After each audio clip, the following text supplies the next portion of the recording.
होश कर ए दिलड़ी एडी नथी बेताब जहले मरी थी तेखे गणती नाहे क़ाब तू अजाया ख्वाब हो थी कहले दिसी कंबरानी चे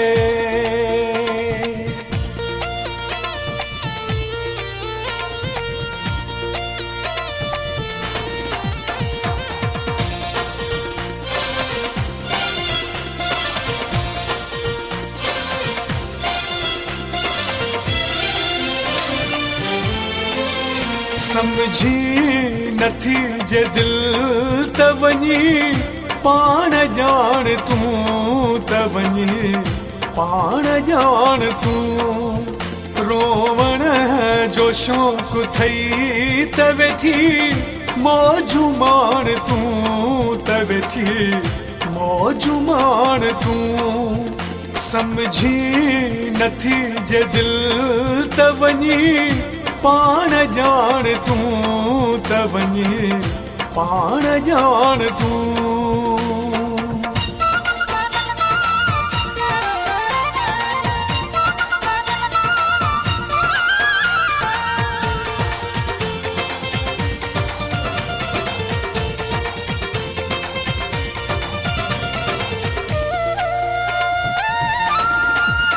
ही ज़ाती मामलो तुझो मुझो छा मगर ही ज़ाती मामलो तुझो मुझो छा मगर सो बेवफा अथई थी मरी जे कान तू थी मरी जे कान तू रोवण जो शौक़ थई त वेठी मौजू मान तू त वेठी मौजू मान तू समझी नथी जे दिल त वञी पाण जान तू त वञी पाण जान तू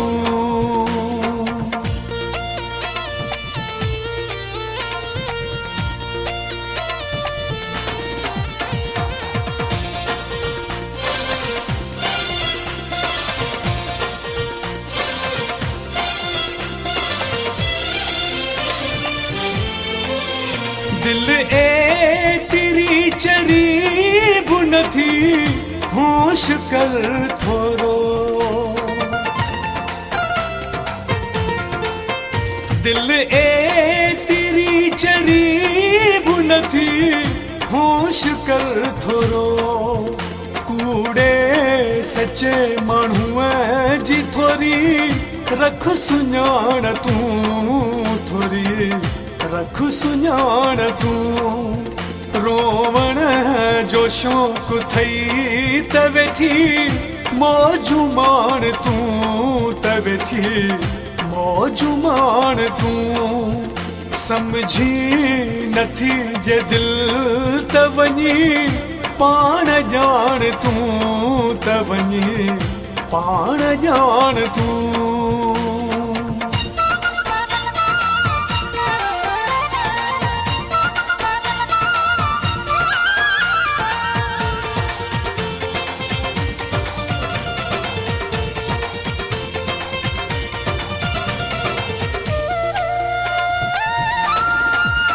हुन तो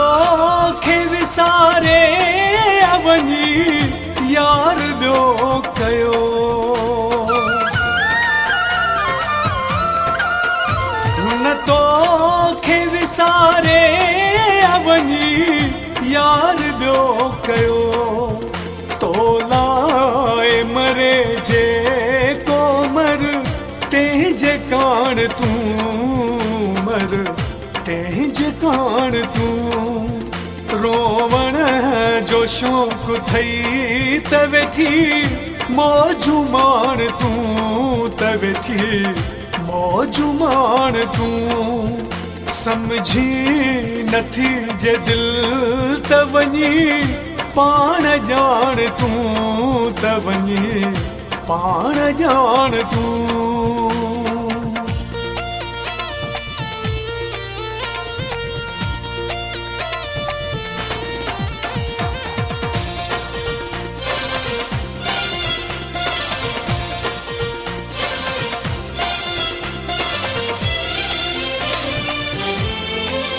छो अयूब जमालीअ खेॾो रत कयो अथई।